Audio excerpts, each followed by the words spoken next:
From the depths of the greatest financial crisis of our time, we coordinated our response to avoid further catastrophe and return the global economy to growth.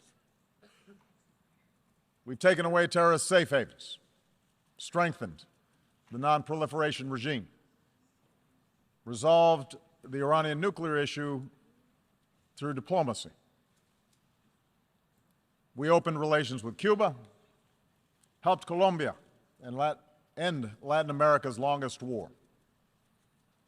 And we welcome a democratically elected leader of Myanmar to this assembly.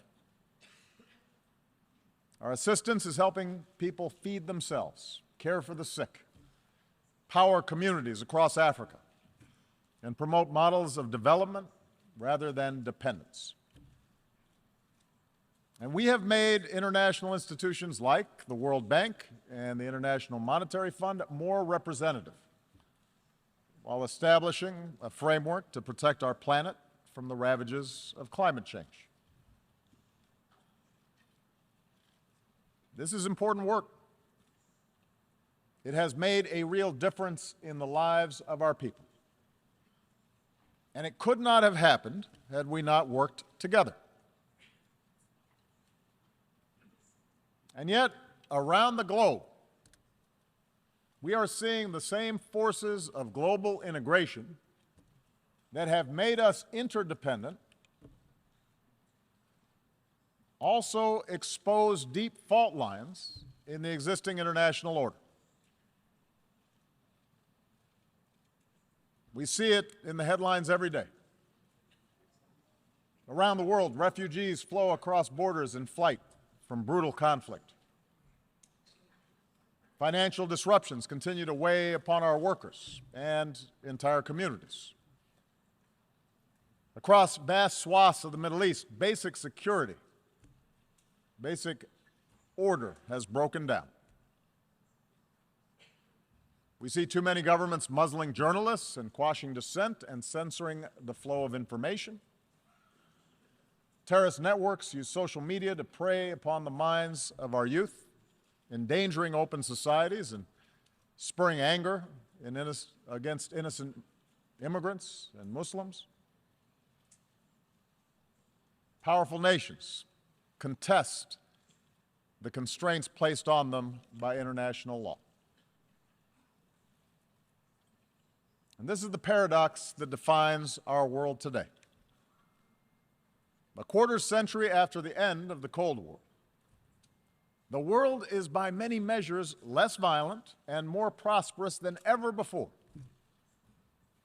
And yet our societies are filled with uncertainty and unease and strife.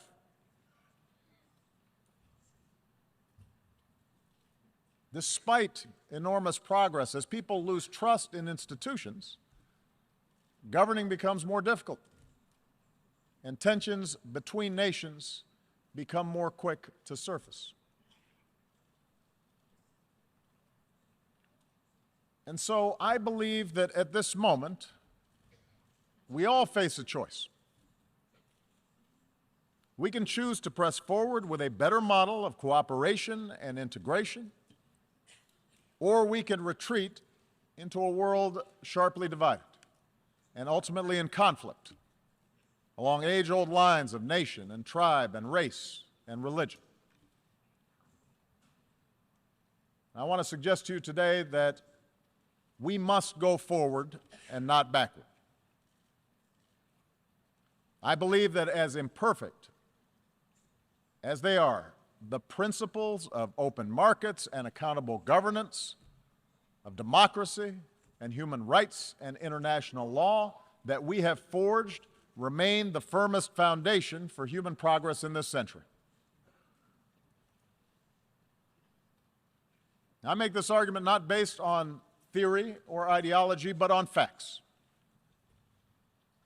Facts that all too often we forget in the immediacy of current events. Here's the most important fact. The integration of our global economy has made life better for billions of men, women, and children. Over the last 25 years, the number of people living in extreme poverty has been cut from nearly 40% of humanity to under 10%. That's unprecedented. And it's not an abstraction. It means children have enough to eat. Mothers don't die in childbirth. Meanwhile, cracking the genetic code promises to cure diseases that have plagued us for centuries. The internet can deliver the entirety of human knowledge to a young girl in a remote village on a single handheld device.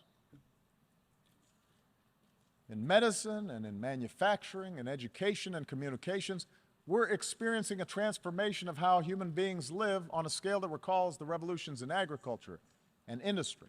And as a result, a person born today is more likely to be healthy, to live longer, and to have access to opportunity than at any time in human history. Moreover, the collapse of colonialism and communism has allowed more people than ever before to live with the freedom to choose their leaders. Despite the real and troubling areas where freedom appears in retreat, the fact remains that the number of democracies around the world has nearly doubled in the last 25 years. In remote corners of the world, citizens are demanding respect for the dignity of all people, no matter their gender or race or religion or disability or sexual orientation. And those who deny others dignity are subject to public reproach. An explosion of social media has given ordinary people more ways to express themselves and has raised people's expectations for those of us in power. Indeed, our international order has been so successful that we take it as a given that great powers no longer fight world wars, that the end of the Cold War lifted the shadow of nuclear Armageddon, that the battlefields of Europe have been replaced by peaceful union, that China and India remain on a path of remarkable growth. I say all this not to whitewash the challenges we face or to suggest complacency.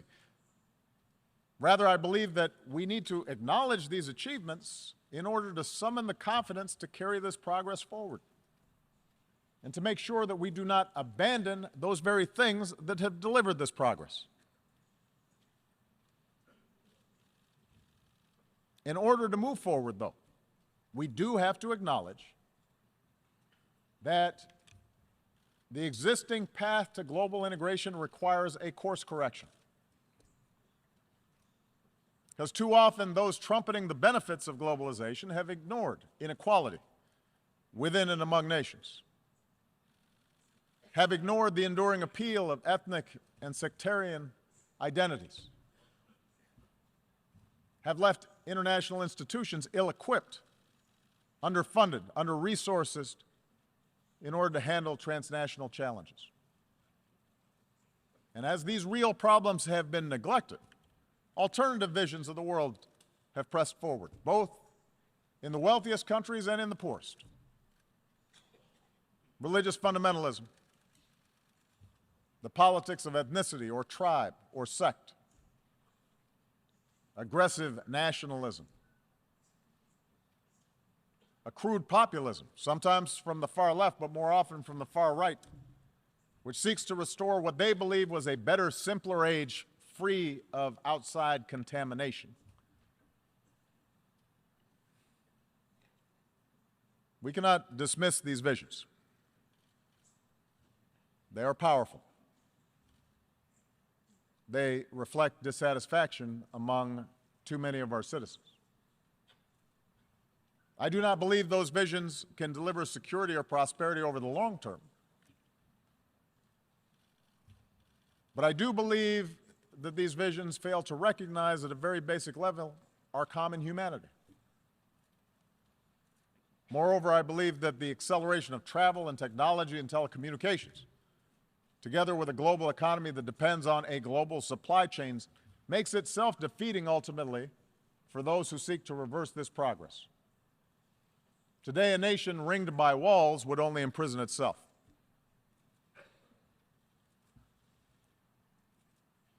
So the answer cannot be a simple rejection of global integration. Instead, we must work together to make sure the benefits of such integration are broadly shared, and that the disruptions, economic, political, and cultural, that are caused by integration are squarely addressed. Now, this is not the place for a detailed policy blueprint, but let me offer in broad strokes those areas where I believe we must do better together. It starts with making the global economy work better for all people and not just for those at the top.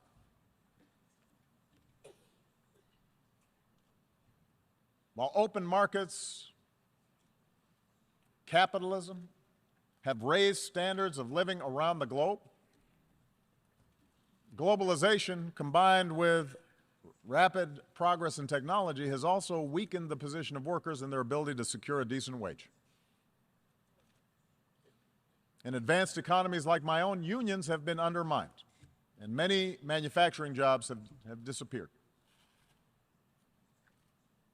Often, those who benefit most from globalization have used their political power to further undermine the position of workers. In developing countries, labor organizations have often been suppressed, and the growth of the middle class has been held back by corruption and underinvestment. Mercantilist policies pursued by governments with export-driven models threaten to undermine the consensus that underpins global trade. And meanwhile, global capital is too often unaccountable. Nearly $8 trillion stashed away in tax havens, and a shadow banking system that grows beyond the reach of effective oversight. A world in which 1% of humanity controls as much wealth as the other 99% will never be stable. I understand that the gaps between rich and poor are not new, but just as the child in a slum today can see the skyscraper nearby, technology now allows any person with a smartphone to see how the most privileged among us live and the contrast between their own lives and others. Expectations rise then, faster than governments can deliver, and a pervasive sense of injustice undermines people's faith in the system. So how do we fix this imbalance? We cannot unwind integration any more than we can stuff technology back into a box, nor can we look to failed models of the past. If we start resorting to trade wars, market-distorting subsidies, beggar-thy-neighbor policies, an over-reliance on natural resources instead of innovation, these approaches will make us poorer collectively, and they are more likely to lead to conflict. And the stark contrast between, say, the success of the Republic of Korea and the wasteland of North Korea shows that central planned control of the economy is a dead end. But I do believe there's another path, one that fuels growth and innovation and offers the clearest route to individual opportunity and national success. It does not require succumbing to a soulless capitalism that benefits only the few, but rather recognizes that economies are more successful when we close the gap between rich and poor, and growth is broadly based. And that means respecting the rights of workers so they can organize into independent unions and earn a living wage.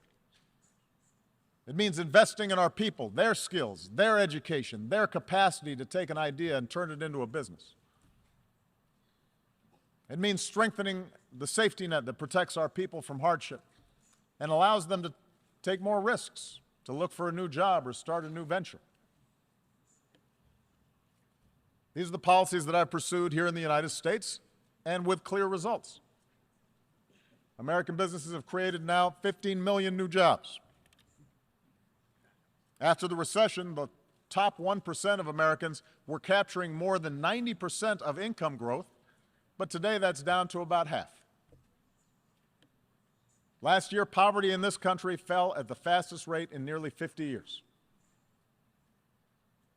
And with further investment in infrastructure and early childhood education and basic research, I'm confident that such progress will continue.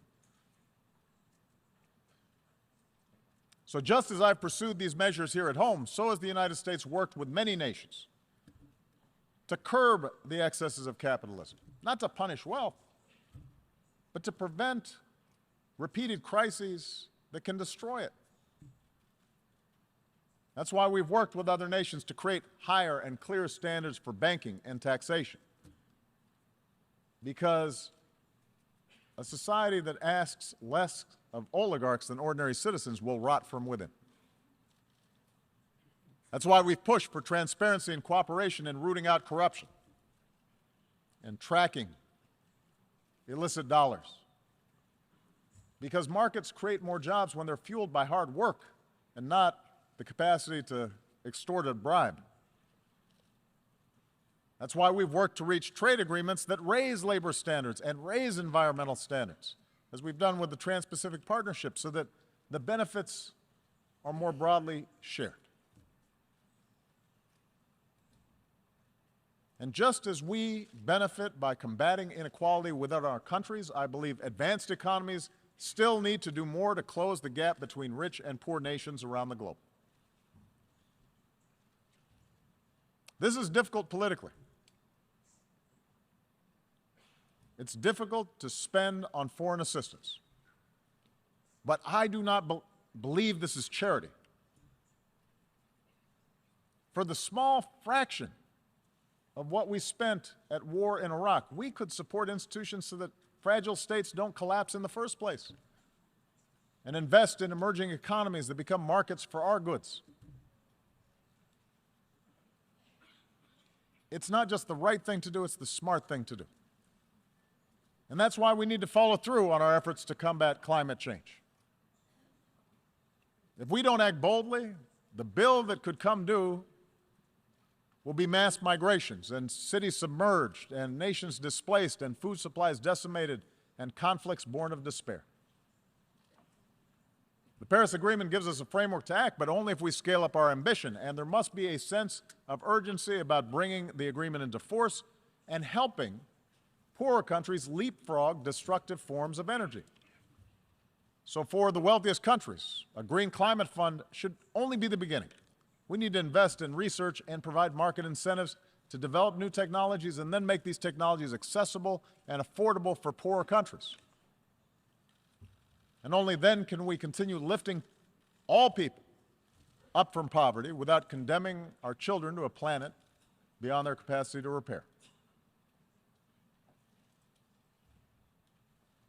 So, we need new models for the global marketplace, models that are inclusive and sustainable. And in the same way, we need models of governance that are inclusive and accountable to ordinary people.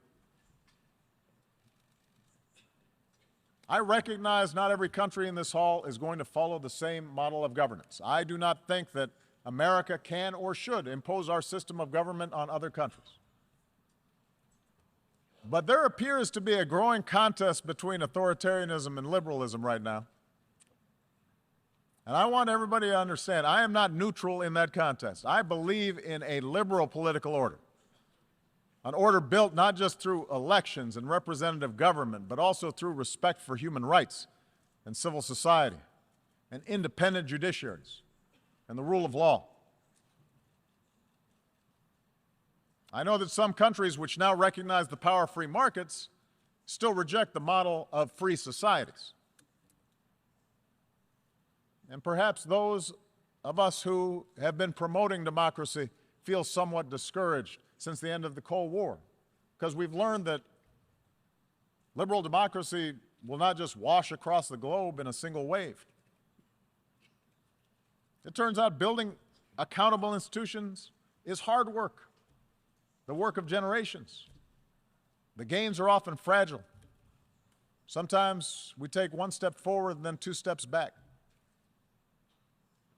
In countries held together by borders drawn by colonial powers, with ethnic enclaves and tribal divisions, politics and elections can sometimes appear to be a zero-sum game. And so, given the difficulty in forging true democracy in the face of these pressures, it's no surprise that some argue the future favors the strong man, a top-down model, rather than strong democratic institutions. But I believe this thinking is wrong. I believe the road of true democracy remains the better path. I believe that in the 21st century, economies can only grow to a certain point until they need to open up, because entrepreneurs need to access information in order to invent. Young people need a global education in order to thrive. Independent media needs to check the abuses of power. Without this evolution, ultimately expectations of people will not be met. Suppression and stagnation will set in. And history shows that strong men are then left with two paths: permanent crackdown, which sparks strife at home, or scapegoating enemies abroad, which can lead to war. Now, I will admit, my belief that governments serve the individual and not the other way around is shaped by America's story.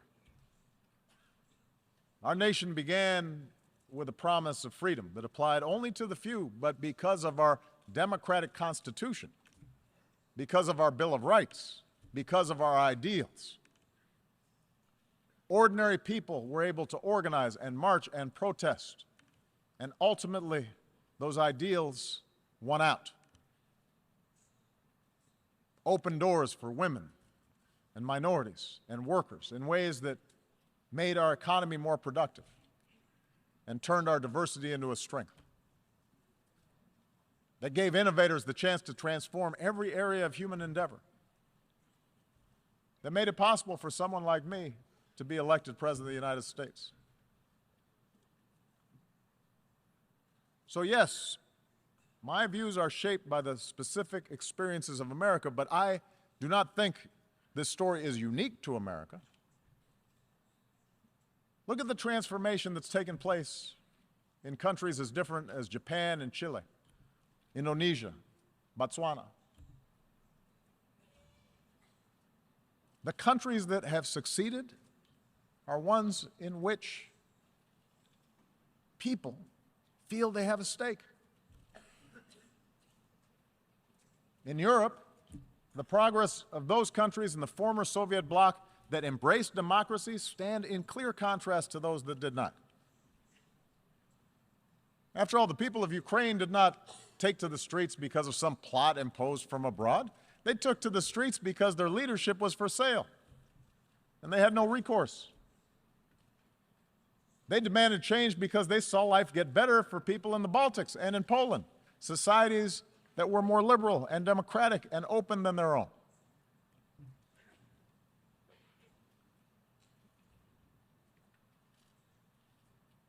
So those of us who believe in democracy,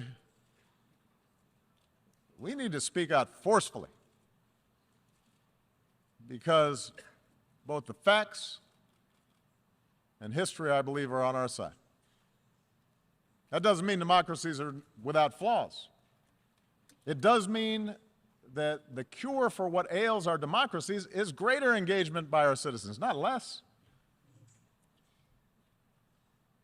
Yes, in America, there is too much money in politics, too much entrenched partisanship, too little participation by citizens, in part because of a patchwork of laws that makes it harder to vote. In Europe, a well-intentioned Brussels often became too isolated from the normal push and pull of national politics. Too often in capitals, decision makers have forgotten that democracy needs to be driven by civic engagement from the bottom up, not governance by experts from the top down. And so these are real problems. And as leaders of democratic governments make the case for democracy abroad, we better strive harder to set a better example at home. Moreover, every country will organize its government informed by centuries of history and the circumstances of geography and the deeply held beliefs of its people. So I recognize a traditional society may value unity and cohesion more than a diverse country like my own, which was founded upon what at the time was a radical idea, the idea of the liberty of individual human beings, endowed with certain God-given rights. But that does not mean that ordinary people in Asia or Africa or the Middle East somehow prefer arbitrary rule that denies them a voice in the decisions that can shape their lives. I believe that spirit is universal. And if any of you doubt the universality of that desire, listen to the voices of young people everywhere who call out for freedom and dignity and the opportunity to control their own lives.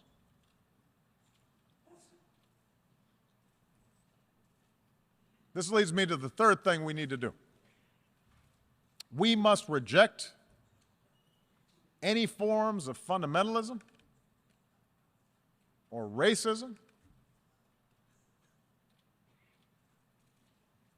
or a belief in ethnic superiority that makes our traditional identities irreconcilable with modernity. Instead, we need to embrace the tolerance that results from respect of all human beings. It's a truism that global integration has led to a collision of cultures. Trade, migration, the internet, all these things can challenge and unsettle our most cherished identities. We see liberal societies express opposition when women choose to cover themselves. We see protests responding to Western newspaper cartoons that caricature the Prophet Muhammad. In a world that left the age of empire behind, we see Russia attempting to recover lost glory through force. Asian powers debate competing claims of history. And in Europe and the United States, you see people wrestle with concerns about immigration and changing demographics and suggesting that somehow people who look different are corrupting the character of our countries. Now, there's no easy answer for resolving all these social forces, and we must respect the meaning that people draw from their own traditions, from their religion, from their ethnicity, from their sense of nationhood. But I do not believe progress is possible if our desire to preserve our identities gives way to an impulse to dehumanize or dominate another group. If our religion leads us to persecute those of another faith, if we jail or beat people who are gay, if our traditions lead us to prevent girls from going to school, if we discriminate on the basis of race or tribe or ethnicity, then the fragile bonds of civilization will fray. The world is too small. We are too packed together for us to be able to resort to those old ways of thinking. We see this mindset in too many parts of the Middle East.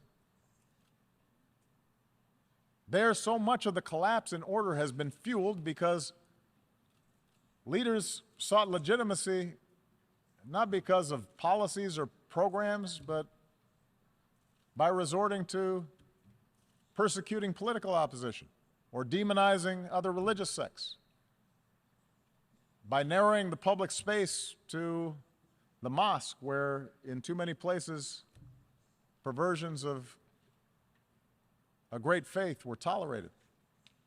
And these forces built up for years and are now at work helping to fuel both Syria's tragic civil war and the mindless medieval menace of ISIL.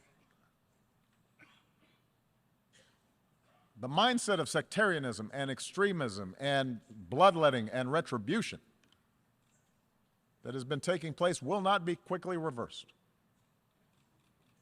And if we are honest, we understand that no external power is going to be able to force different religious communities or ethnic communities to coexist for long.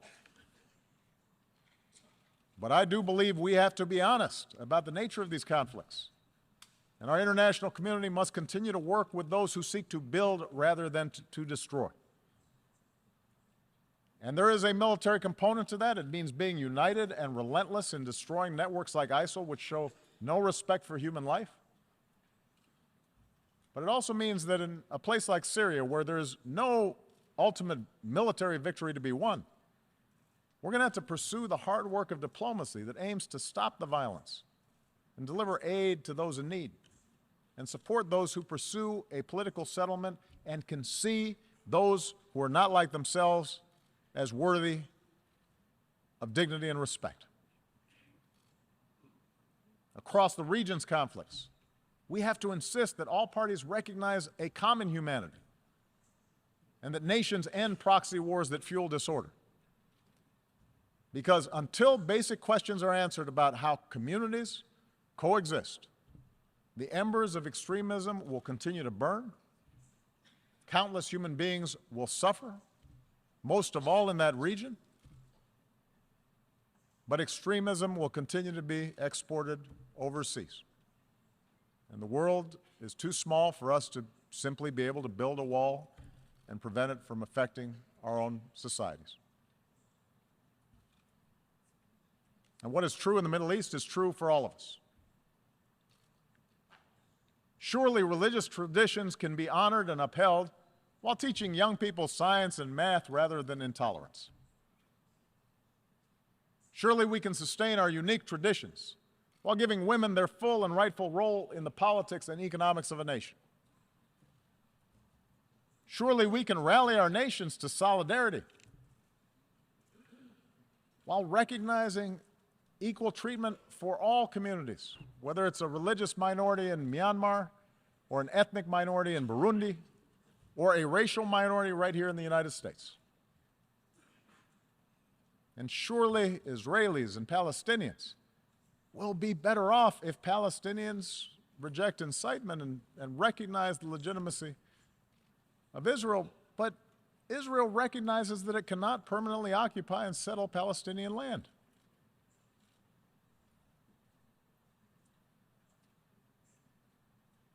We all have to do better as leaders in tamping down rather than encouraging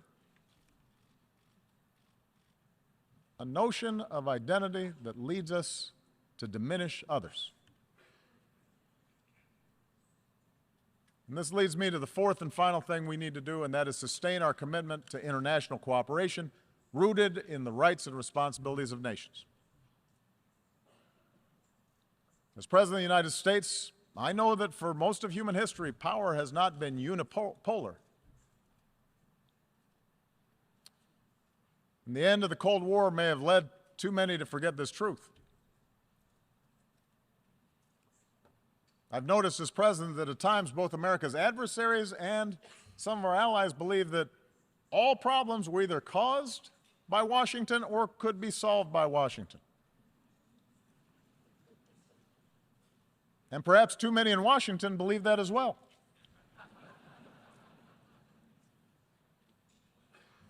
But I believe America has been a rare superpower in human history insofar as it has been willing to think beyond narrow self-interest. That while we've made our share of mistakes over these last 25 years, and I've acknowledged some, we have strived, sometimes at great sacrifice, to align better our actions with our ideals. And as a consequence, I believe we have been a force for good. We have secured allies. We've acted to protect the vulnerable. We've supported human rights and welcomed scrutiny of our own actions. We've bound our power to international laws and institutions. When we've made mistakes, we've tried to acknowledge them. We have worked to roll back poverty and hunger and disease beyond our borders, not just within our borders.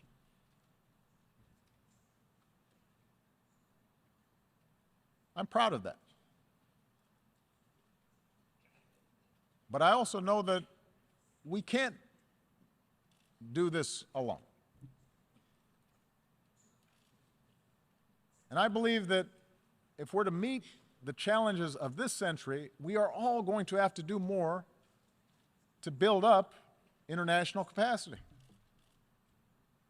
We cannot escape the prospect of nuclear war unless we all commit to stopping the spread of nuclear weapons and pursuing a world without them. When Iran agrees to accept constraints on its nuclear program, that enhances global security and enhances Iran's ability to work with other nations. On the other hand, when North Korea tests a bomb, that endangers all of us. And any country that breaks this basic bargain must face consequences. And those nations with these weapons, like the United States, have a unique responsibility to pursue the path of reducing our stockpiles and reaffirming basic norms like the commitment to never test them again. We can't combat a disease like Zika that recognizes no borders. Mosquitoes don't respect walls unless we make permanent the same urgency that we brought to bear against Ebola, by strengthening our own systems of public health, by investing in cures and rolling back the root causes of disease, and helping poorer countries develop a public health infrastructure. We can only eliminate extreme poverty if the sustainable development goals that we have set are more than words on paper. Human ingenuity now gives us the capacity to feed the hungry and give all of our children, including our girls, the education that is the foundation for opportunity in our world. But we have to put our money where our mouths are. And we can only realize the promise of this institution's founding to replace the ravages of war with cooperation if powerful nations, like my own, accept constraints. Sometimes I'm criticized in my own country for professing a belief in international norms and multilateral institutions, but I am convinced that in the long run, giving up some freedom of action, not giving up our ability to protect ourselves or pursue our core interests, but binding ourselves to international rules over the long term enhances our security. And I think that's not just true for us. If Russia continues to interfere in the affairs of its neighbors, it may be popular at home, it may fuel nationalist fervor for a time, but over time it is also going to diminish its stature and make its borders less secure. In the South China Sea, a peaceful resolution of disputes offered by law will mean far greater stability than the militarization of a few rocks and reefs. We are all stakeholders in this international system, and it calls upon all of us to invest in the success of institutions to which we belong. And the good news is that many nations have shown what kind of progress is possible when we make those commitments. Consider what we've accomplished here over the past few years. Together, we mobilized some 50,000 additional troops for UN peacekeeping, making them nimble, better equipped, better prepared to deal with emergencies. Together, we established an open government partnership so that increasingly transparency empowers more and more people around the globe. And together, now, we have to open our hearts and do more to help refugees who are desperate for a home. We should all welcome the pledges of increased assistance that have been made at this General Assembly gathering. I'll be discussing that more this afternoon, but we have to follow through even when the politics are hard. Because in the eyes of innocent men and women and children who, through no fault of their own, have had to flee everything that they know, everything that they love, we have to have the empathy to see ourselves. We have to imagine what it would be like for our family, for our children, if the unspeakable happened to us. And we should all understand that ultimately our world will be more secure if we are prepared to help those in need and the nations who are carrying the largest burden with respect to accommodating these refugees. There are a lot of nations right now that are doing the right thing. But many nations, particularly those blessed with wealth and the benefits of geography, they can do more to offer a hand. Even if they also insist that refugees who come to our countries have to do more to adopt to the customs and conventions of the communities that are now providing them a home.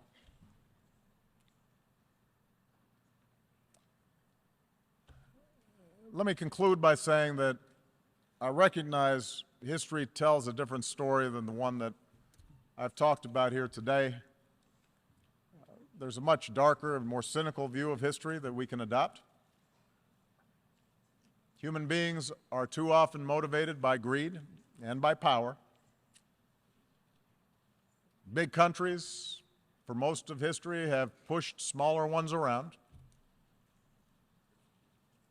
Tribes and ethnic groups and nation states have very often found it most convenient to define themselves by what they hate and not just those ideas that bind them together. Time and again, human beings have believed that they finally arrived at a period of enlightenment, only to repeat then cycles of conflict and suffering. Perhaps that's our fate. We have to remember that the choices of individual human beings led to repeated world war. But we also have to remember that the choices of individual human beings created a United Nations so that a war like that would never happen again.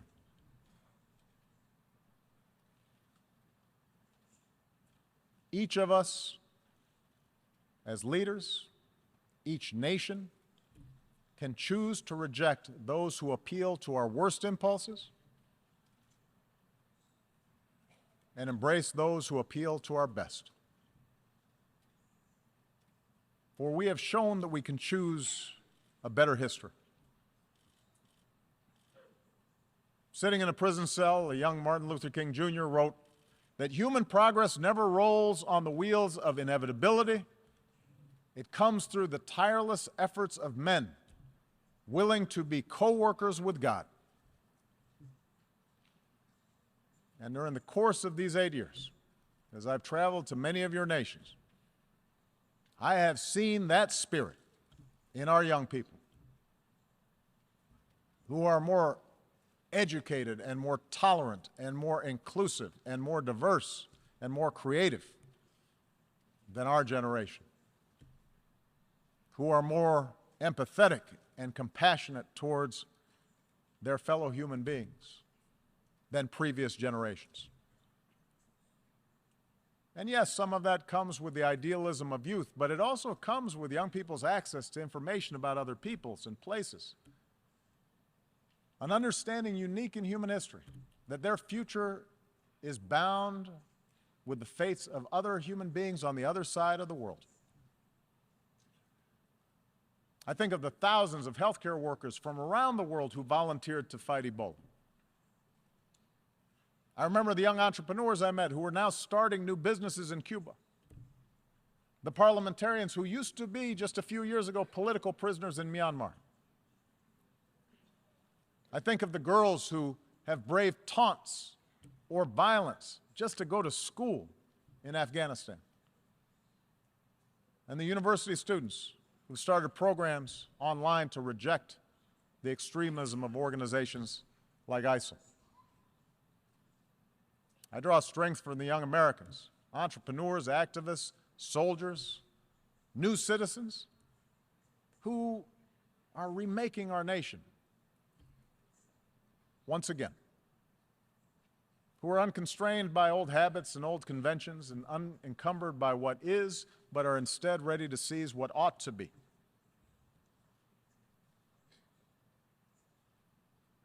My own family is made up of the flesh and blood and traditions and cultures and faiths from a lot of different parts of the world. Just as America has been built by immigrants from every shore. And in my own life, in this country, and as president, I have learned that our identities do not have to be defined by putting someone else down, but can be enhanced by lifting somebody else up. That they don't have to be defined in opposition to others, but rather by a belief in liberty and equality and justice and fairness. And the embrace of these principles as universal doesn't weaken my particular pride, my particular love for America. It strengthens it. My belief that these ideals apply everywhere doesn't lessen my commitment to help those who look like me or pray as I do or pledge allegiance to my flag. But my faith in those principles does force me to expand my moral imagination and to recognize that I can best serve my own people. I can best look after my own daughters by making sure that my actions seek what is right for all people and all children and your daughters and your sons. This is what I believe, that all of us can be co-workers with God. And our leadership and our governments and this United Nations should reflect this irreducible truth. Thank you very much.